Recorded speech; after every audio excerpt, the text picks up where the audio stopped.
Olá para você, tranquilo? Beleza, né? Então olha só, vamos dar continuidade à termoquímica sem perder muito tempo.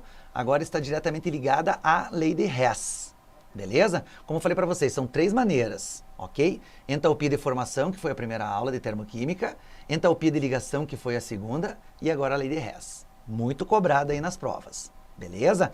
Onde que a lei de Hess, na realidade, é uma soma de equações agora. Que nem sempre uma reação ocorre numa única etapa. Ela poderá ocorrer em várias outras etapas. E daí a gente vai ter que lidar. Uma dica, lei de Hess, sabe o que é? É um quebra-cabeça, muito simples. Como é que você monta um quebra-cabeça? Você não vai girando as pecinhas e daí encaixando? Aqui é a mesma coisa. Nós vamos inverter as equações, certo? Só que quando você inverte uma equação, que nós já vimos isso, você vai inverter o sinal também. Por quê? A combustão e a fotossíntese, que eu dei o exemplo lá no começo, não sei se você percebeu isso, uma é o contrário da outra. A fotossíntese é CO2 mais a água, formando glicose mais oxigênio. A combustão da glicose é glicose mais oxigênio, formando CO2 e água.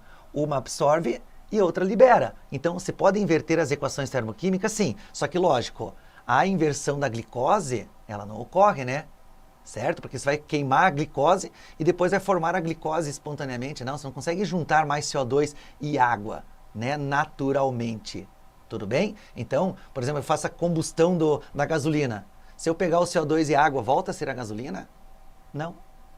Estão entendendo? Então, essa é a lógica das reações de liberação e absorção. Só que o quebra-cabeça é girar, multiplicar, dividir, e você já sabe disso. Nós já fizemos, se eu divido uma equação, eu tenho que dividir o ΔH também, porque o ΔH está ligado ao mol, certo? Então, se eu multiplico uma equação, porque eu preciso de um 2, por exemplo, na frente, eu tenho que multiplicar a equação inteira por 2. Se eu divido a equação inteira, mas eu divido e multiplico o ΔH também. Só que quando você inverte, apenas muda o sinal. Se era endo, ela passa a ser exo. Se era exo, ela passa a ser endo. Então, são trocas que você pode fazer. Ou seja, resumindo, o que eu posso fazer com esse meu imenso quebra-cabeça de 3 peças, geralmente? Inverter, multiplicar, dividir. Só. Posso fazer com qualquer equação? Com qualquer equação. Elas vão ser somadas no final para obter o meu ΔH final. Entenderam? Não posso usar mais P menos R e muito menos R menos P. Eu faço apenas uma soma dos ΔHs, como está aqui, ó. Lei de Hess é a soma das equações, ou seja, o ΔH1 mais o ΔH2 mais quantos existirem, tem que ser o ΔH da equação global. Beleza? Então, melhor maneira de explicar isso é resolvendo exercícios. Ó. Um dos principais problemas, um dos maiores problemas do homem, desde os tempos pré-históricos, é encontrar uma maneira de obter energia para aquecê-lo nos rigorosos ou rigores do inverno. Acionar e desenvolver seus artefatos, transportá-los de um canto a outro e para a manutenção de sua vida e lazer. A reação de combustão é uma maneira simples de se obter energia na forma de calor. Sobre a obtenção do calor, considere as equações. Ó. Perceberam que ele não deu energia de ligação? Percebeu que ele não deu entalpia de formação? Ele deu equações. Então é a lei de Hess. O que você faz na lei de Hess? Mexa com as equações para obter a equação global. Ponto. É um quebra-cabeça. Olha o que ele me deu. Ó.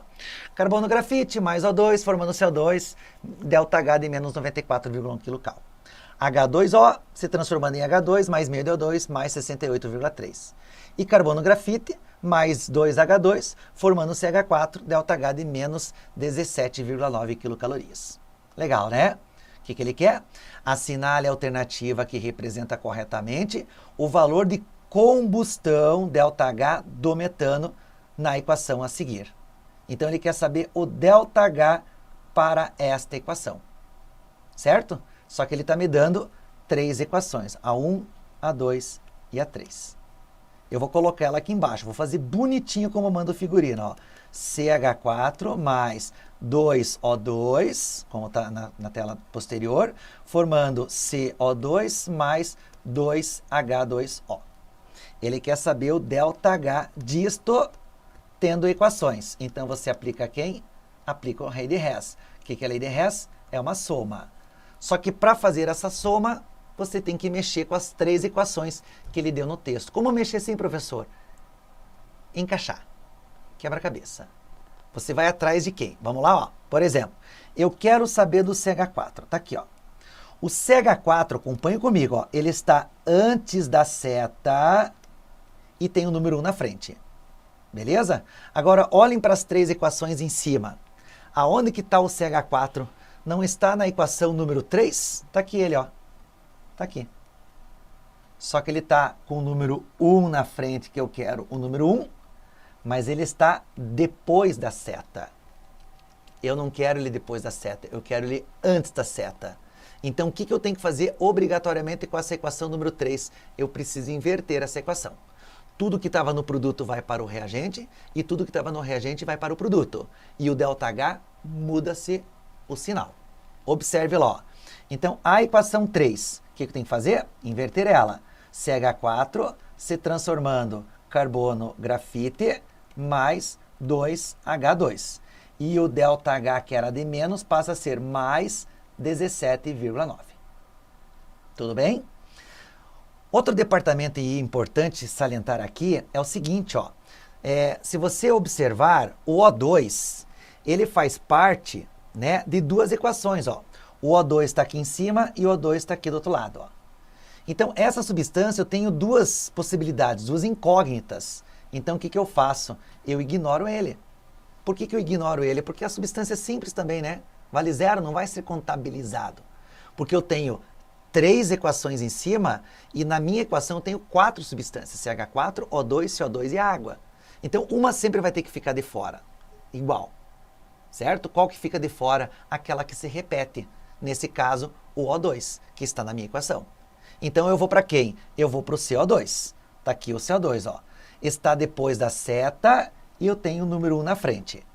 Cadê o CO2 nas minhas equações? Note que ele só apareceu aqui, ó, uma vez. Então, eu consigo analisar ele rapidamente na equação 1. Ó. Como ele está depois da seta e eu tenho o número 1, ele está depois da seta e eu tenho o número 1. Então, a equação número 1, carbono grafite mais O2, eu copio do jeitinho que ela está aí, ó, CO2. E o ΔH permanece igualzinho como ele está escrito em cima. Sempre em quilocal. Quilocal, nesse caso. Tudo bem? Pronto. Próxima substância a ser encaixada, a água. Note que a água está depois da seta e eu tenho o número 2 na frente dela. Então, você vai na equação, eu já sei que a água, a única água presente é esta, só que ela está antes da seta e tem o número 1. Está aqui o número 1 na frente, ó. E eu preciso quanto? 2. Só que depois a seta. Então, a equação número 2, além de inverter, eu vou ter que multiplicar ela por 2. Então, invertendo, vai ficar 2H2 mais O2, formando 2H2O.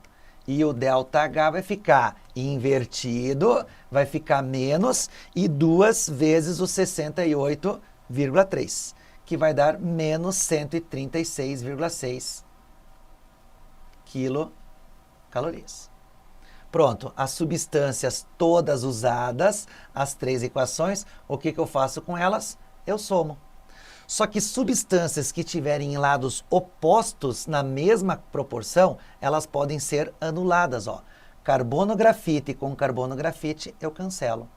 2 hidrogênios com 2 hidrogênios, eu cancelo. Tem mais alguma substância a ser cancelada? Não. O que sobrou? Sobrou CH4 mais 1O2 mais 1O2 vai dar 2O2, produzindo o CO2 do outro lado e mais o 2H2O. Uau! Não é justamente a equação química desejada para esse processo? É.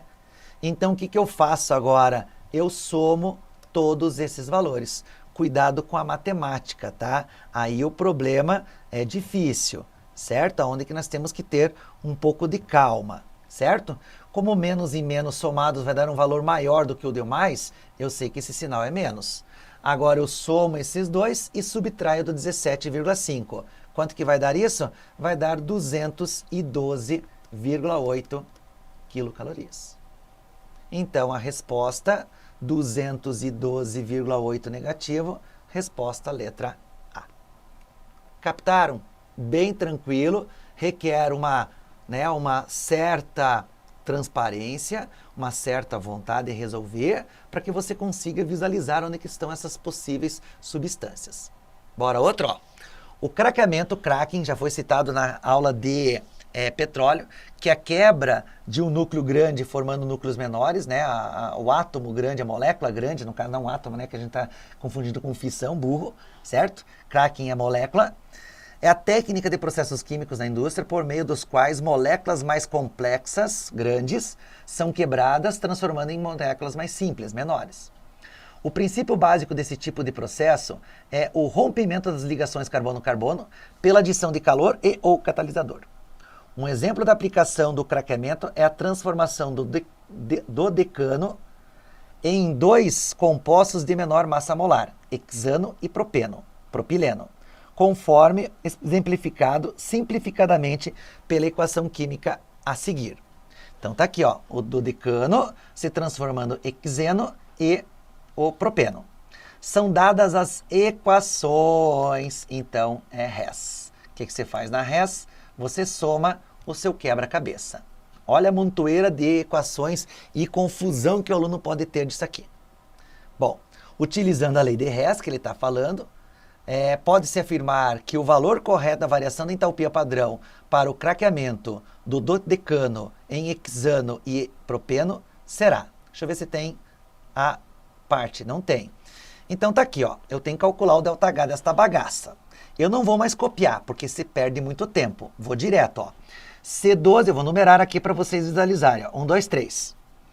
C12H26. Aonde que está o C12H26? Está aqui, ó. Ele tem o número 1, ele tem o número 1. Ele está antes da seta, ele está antes da seta. Então, o ΔH1 permanece o mesmo, menos 7.513 kJ. O C6H14 é 1 na frente e está depois da seta. O C6H14 está aqui, ó. Ele está com o número 1 na frente, porque aqui é o número da equação, né? Só estou representando. Só que ele está antes da seta. Então, esse foi o ΔH1. Então, o meu ΔH2 vai ter que ser quanto? A inversão dele. Então, vai ter que ser mais 4.163 kJ. E o 2C3H6 está depois da seta, certo? E eu tenho o número 2 na frente. O C3H6 está antes da seta, então eu sei que o meu ΔH3 vai ter que ser invertido. Mais, certo? E vai ter que ser multiplicado por 2. Tudo bem? Aonde que nós vamos ter um valor de 4.440 kJ. Certo? O que eu vou ter que fazer com esses dois valores ali? Somar. Então, mais 4.163 vai dar 8.600 positivo. Então, o meu ΔH vai ter que ser positivo. Agora, eu subtraio o 7.513. Isso vai dar um valor de mais 1.090 kJ. Se eu acertei as contas. Se eu acertei as contas, mais 1.090, resposta letra C. Tá vendo, ó? Nada de complexo. Se precisar inverter, inverte. Se precisar multiplicar, multiplique. Tudo bem? Mas não esqueça de quando inverter, inverte o sinal. Certo? Quando multiplicar, multiplica tudo. A equação e o ΔH. Bacana, né? Próxima questão, ó. Hidrogênio mais meio de O2 formando a água ΔH. 1, 2, 3. Utilizando a lei de Hess, é possível calcular a variação de entalpia de uma reação química a partir das entalpias e outras reações que apresentam substâncias comuns à reação desejada. Assim, considerando-se as equações termoquímicas de combustão representadas em 1, 2 e 3 e aplicando a lei de Hess, é correto afirmar: a combustão de 24 gramas de metano absorve 1.000... Não, a combustão absorve... Nossa, que ridículo! Ridículo! Será que é o 1782? Eu posso até fazer a conta, mas está errado por aqui, tá? Que conta que você tem que fazer? Cada 1 mol de metano que é queimado, libera, então, 16 gramas, que é 12 mais 4, libera 891 quilojoules. Como ele está falando de 24 gramas, vai liberar quanto de energia? Então, vai ter que ser 24 vezes o 891 dividido por 16. Nem dá isso. Vai dar 1.336,5. Então, duplamente falso esse item A. Item B. A entalpia padrão de formação do metano é ΔH de formação de 75 kJ negativo. O que é entalpia de formação? É a formação do metano a partir de sua substância simples. Então, letra B é C mais H2 formando o CH4. Isto é entalpia de formação. É a formação de uma mol de uma substância a partir de sua substância simples. Então, aqui eu vou precisar de 2. Então, eu vou ter que aplicar a lei de Hess. Carbono grafite está antes. Então, o ΔH da equação 2 permanece menos quanto? 394. 394 quilojoules. Os dois H2 estão antes, mas eu tenho o número 1 na frente. Então, vou ter que multiplicar o ΔH da primeira equação por 2, certo? Então, vai ter que ser menos o valor, 2 vezes o 286, menos 572 quilojoules. E o metano está depois e o metano está antes. O que eu faço com essa equação do metano? Eu inverto. Então, o ΔH3 vai ter que ser mais 891 quilojoules. Bom, se eu somar o 572 mais o 394, vai dar isso aqui, 966 negativo. Então, somando tudo, eu sei que o meu ΔH já vai negativo. E vou subtrair do valor 891. Isso vai dar menos 75. O que ele está dizendo? Menos 75. Resposta, letra B. O poder calorífico do carbono grafite em quilojoules por grama é superior a do hidrogênio. Então, vamos lá. Poder calorífico, a energia, certo? Quilojoules por grama. Então, quero por grama. Tá ok? Carbono, grafite. Então, voltando aqui, ó, deixa eu apagar isso aqui, porque daí você pode voltar e só visualizar o que eu acabei de ver. Por isso que as aulas gravadas são mais simplesinhas. Então, a letra C.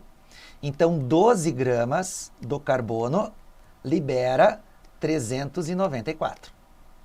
1 grama vai ser X, certo? Então, vai ser 394 dividido por 12. Quanto que vai dar? X é igual a 32,8 quilojoules. Agora, do hidrogênio é 2 gramas para quanto? 286. 1 grama Y de energia. Então, vai ter que ser o 286 dividido por 2. Quanto que vai dar? Y é igual a 143. O que ele está falando? Que o poder calorífico do carbono grafite, que deu 32, é superior ao do hidrogênio, cadê? Que é 143. Portanto, alternativa falsa. O valor da energia liberada na combustão do metano independe dos estados físicos da água. Não, porque cada estado físico tem uma certa energia. Falso. E a queima de 1 kg de carbono grafite libera mais calor do que a combustão da mesma massa de metano, ou seja, 1 kg. O que eu tenho que fazer? Estequiometria. Vou fazer porque vale muito a pena a gente trabalhar aí a letra E. Certo? Então, o que eu estou fazendo? Eu estou queimando 1 kg de carbono grafite. Então, 12 gramas libera 394 quilojoules. 1 kg, 1000 gramas, vai liberar Y.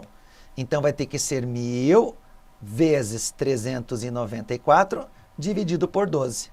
Vai ter dar quanto? 32.833 quilojoules. 16 gramas liberam 891. 1000 gramas, que é 1 quilo, X. Se você calcular esse x, aqui foi o y, vai dar 1.000 vezes 891 dividido por 16. Vai dar 55.687 kJ. O que ele falou? A queima de 1 kg de carbono libera mais. 32.000 é mais do que 55.000? Não. Então, letra E elimina. Ficamos com a letra B, realmente. E mais uma questãozinha aí, que é uma questão do Enem, ó, bem interessante. Nas últimas décadas, o efeito estufa tem se intensificado de maneira preocupante, sendo esse efeito muitas vezes atribuído à intensa liberação de CO2 durante a queima de combustíveis fósseis para a geração de energia. O quadro traz as entalpias de combustão a 25 graus Celsius, padrão do metano, do butano e do octano. Então tá aqui, ó, as entalpias de combustão e as massas molares. Beleza? À medida que aumenta a consciência sobre os impactos ambientais relacionados ao uso da energia, cresce a importância de se criar políticas de incentivo ao uso de combustíveis mais eficientes. Nesse sentido, considerando-se que o metano, o butano e o octano sejam respectivamente do gás natural, do gás liquefeito do petróleo e da gasolina, respectivamente, então, a partir dos dados fornecidos, é possível concluir que, do ponto de vista da quantidade de calor obtida por mol de CO2 gerado, a ordem crescente desses três combustíveis é. Então, eu quero saber a energia por mol de cada um desses combustíveis. Eu fiz já para vocês aqui, ó. Isso já está na tabela. Cada 1 mol de metano libera 890. Só que a queima do metano, eu só tenho 1 carbono, então vai liberar 1 mol de CO2. Certo? Agora, cada mol de butano, que é o GLP, libera 4 mols de CO2 para a energia que está na tabela. Só que eu quero por mol, certo? Então, 1 mol de CO2 vai liberar quanto de energia aqui? Porque aqui já está para 1 mol. Então, na do metano, eu não preciso fazer nada. Agora, de butano e de octano, eu preciso fazer. Quanto que vai ser essa energia? 719,5. Aqui são 8 mols de CO2, porque eu tenho 8 carbonos na molécula, para aquela energia que está na tabela. Porque a energia da tabela está por mol de gasolina. Como eu quero saber por mol de CO2, quanto que vai ser a minha energia? Y. E o que ele está pedindo? A ordem crescente, certo? Ó, a ordem crescente de energia por mol de CO2. O que é uma ordem crescente? É do menor para o maior. Então, quem que é o menor? É a gasolina, o GLP e o gás natural. Gasolina, GLP e gás natural. Resposta, letra A. Beleza? Interpretação clássica que nós temos que evidenciar dentro da parte de química de combustão. Essa é uma questão que não tinha nada a ver com tudo aquilo que a gente resolveu de lei de Hess, entalpia de ligação, entalpia de formação, mas necessitou da abordagem ambiental que eu já citei para vocês anteriormente. Beleza? Ficamos por aí com o bloco de termoquímica, né, a parte essencial mais cobrada aí nas provas de vestibulares e Enem, e essa seria a nossa maneira de trabalhar esse conceito. Beleza? Resolva as próximas questões, estude um pouquinho mais do que você acha que está estudando. O resultado vai ser grandioso. Banho de lama. Já ouviu falar? Se não, procure na internet. Um grande abraço e até a próxima aula. Tchau, tchau.